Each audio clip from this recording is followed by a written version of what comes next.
अस्सलाम वालेकुम। मैं चलो। हूं नादिया अनवर और उम्मीद करती हूँ आप सब खैरियत से होंगे। नाज़रीन, इंसाइडर प्रोग्राम्स और सेशंस को करने का मकसद ये होता है ताकि आप स्टॉक मार्केट में भरपूर तरीके से काम कर सकें, और इसके लिए ज़रूरी है कि आप चैनल को लाइक करें, सब्सक्राइब करें और साथ में बेल आइकन को भी हिट करें, ताकि जो है कोई भी इंफॉर्मेटिव सेशन जो है वो आपसे मिस ना हो जाए। और इसके साथ ही साथ आप इसको शेयर भी कर सकते हैं। और यहाँ पर मैं एक अनाउंसमेंट भी करने जा रही हूँ कि फ्रॉम मंडे जो है आप के लिए हम एक नया प्रोग्राम लेके आ रहे हैं, PSX Khabarnama with Nadia Anwar. जी हाँ, जहाँ पर आपके फेवरेट एक्सपर्ट्स भी होंगे मेरे साथ, जिसमें हम PSX से रिलेटेड जो है न्यूज़ आपको बताएंगे, और इसके साथ ही साथ जो एक्सपर्ट्स होंगे हमारे साथ वो देंगे आपको आपके सवालात के जवाबात। जी हाँ, नीचे जो नंबर आपको दिया जाएगा उन नंबर पे जो है आप अपने सवाल भेज सकते हैं हमें आफ्टर मार्केट, और उन सवालात को जो है हम अपने जो है प्रोग्राम में शामिल करेंगे, और जो हमारे साथ एक्सपर्ट होंगे उनके साथ हम जो है डिस्कस करेंगे, ना सिर्फ फंडामेंटली बल्कि टेक्निकली भी। जो है हम आपके सवालात के जवाबात देंगे। तो जो है मंडे से रात 9 बजे PSX Khabarnama with Nadia Anwar देखना ना भूलिएगा। और इसके साथ ही साथ नाजरीन, आज हमारे साथ सेशन में मौजूद हैं जी हाँ, अमीन अब्दुल गफार साहब। तो चले उन्हें वेलकम करते हैं और उनसे जानते हैं मार्केट का हवाल। अस्सलाम वालेकुम सर। वालेकुम सलाम। कैसे हैं सर, आप खैरियत से हैं? अल्लाह का शुक्र है। सर, सबसे पहले तो ये कि आज रोल ओवर वीक जो है वो एंड हो गया, और जो है सबसे पहले तो मुझे ये बताइए कि क्या मार्केट का रिव्यू रहा। थोड़ा सा इसके हवाले से डिस्कस करेंगे, और उसके बाद जो है मैं आपसे फर्दर पूछूंगी कि क्या जो है TRG के भी क्या इश्यूज थे, वो क्या हुआ, तो थोड़ा सा उसके हवाले से भी बताइएगा जी। देखिए, आज जो मार्केट का जो इशू बहुत अच्छा था, और मार्केट जब स्टार्टिंग में बहुत अच्छी थी। कल जो मार्केट जो थी, मतलब लास्ट डे, वो वर्किंग डे, वो मतलब परसों जो 3 दिन का बदला था, और कल जो थी मार्केट वो फ्री थी, आज भी मार्केट फ्री है। और आपको पता है छुट्टी आ रही है न्यू ईयर का, और ये फॉरेनर की हमेशा सेलिंग होती है न्यूयॉर्क में, तो उस वक्त तो मगर इस दफा भी फॉरेनर की सेलिंग खरी भी है। हम्म। और जब दिसंबर के एंड में फॉरेनर की सेलिंग ज्यादातर रुक ही जाती है, फॉरेनर वगैरह काम नहीं करते, मगर हमारे यहाँ फॉरेनर की मुसलसल सेलिंग है। हमारी जो इमेजिंग मार्केट है उससे फॉरेनर निकल रहे हैं, और लोकल इन्वेस्टमेंट और लोकल इन्वेस्टर और म्यूचुअल फंड और इंडिविजुअल बाइंग कर रहे हैं। अभी ये जो इंडिविजुअल और म्यूचुअल फंड की जो जंग लग रही है, इसमें इंडिविजुअल कभी सेलिंग करते हैं तो म्यूचुअल फंड बाइंग करते हैं।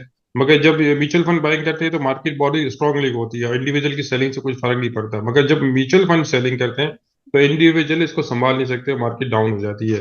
तो 2 दिन से ये हो रहा था कि मार्केट में जो इंडिविजुअल की बाइंग थी, म्यूचुअल फंड की सेलिंग थी, और इंडिविजुअल इसको मार्केट को लूज करके ले रहे थे, मार्केट इसको डाउन करके ले रहे थे, तो कम रेट में खरीद रहे थे ताकि इनको प्रॉफिट हो जाए।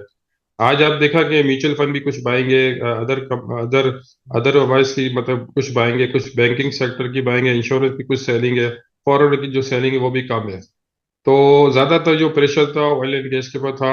ऑयल एंड गैस के जो सेक्टर थे उसमें उसमें थोड़ा ज्यादा प्रेशर था। बाकी ये कि आप देखे जाए तो फूड पे फौजी फूड की परफॉर्मेंस बहुत अच्छी रही, जो हमने पिछले कितने प्रोग्राम में बताया था कि फौजी फूड इस वक्त बिल्कुल चीप प्राइस है। उस वक्त 8 रुपये रेट था, मगर अब ये कि आज इसका तकरीबन अपर लॉक पे काम हुआ।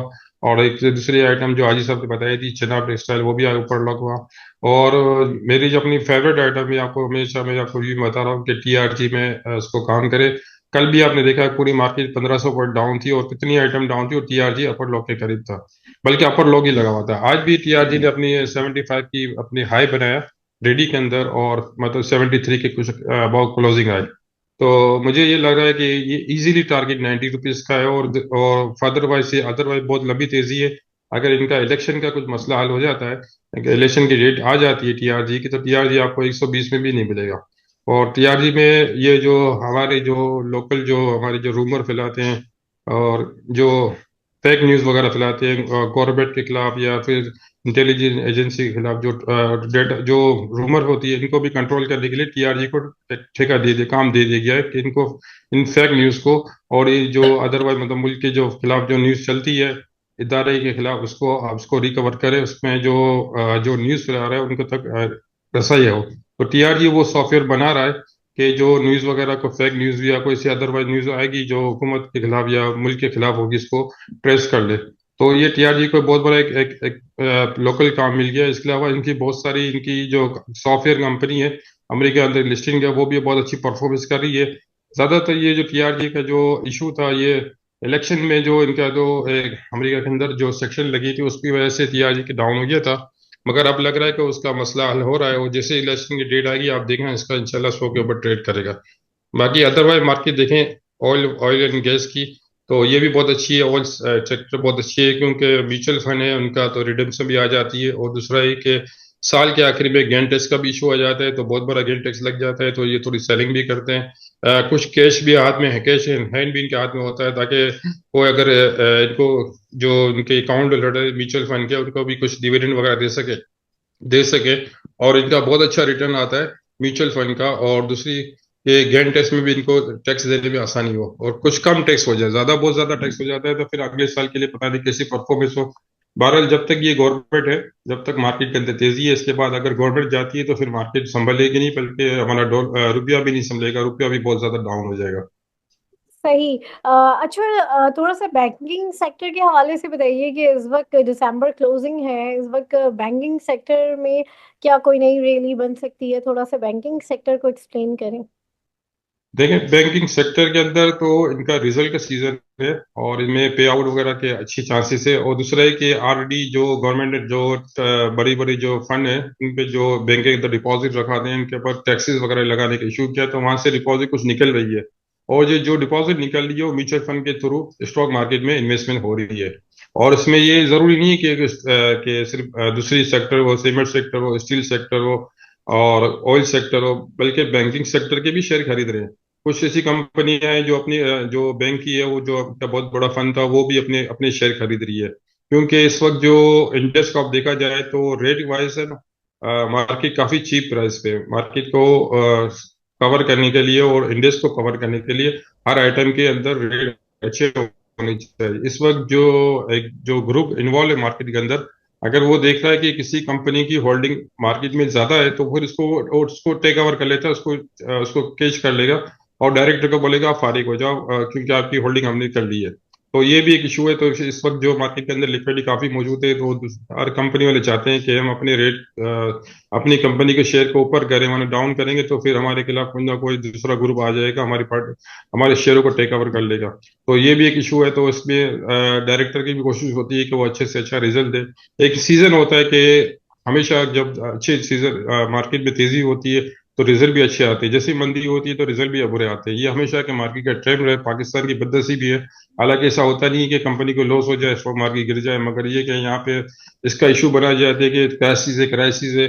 जो हमारी सोशल मीडिया है, वो हमारी जो यंग नस्ल है, उनको पता नहीं है कि क्राइसिस ये नहीं होता कि स्टॉक मार्केट डाउन हो जाए, बल्कि कंपनी की तो अच्छी परफॉर्मेंस होती है, मगर आप उसको इन चोरों का साथ देते हैं कि आपके क्राइसिस क्राइस करके, तो उससे बड़े जो लोग हैं वो फायदा उठा लेते हैं। और ये कि जो पब्लिक के जो पब्लिक को जो डिविडेंड वगैरह देना होता है वो खा जाते हैं।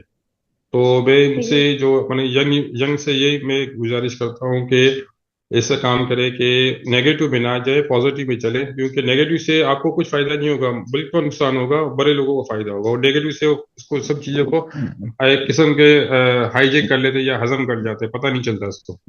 सही। अच्छा, अब मुझे ये बताइए कि जो है मंडे को आप किस तरह से मार्केट को देख रहे हैं? क्या रहेगी मार्केट और क्या इन्वेस्टर्स की स्ट्रैटेजी होनी चाहिए?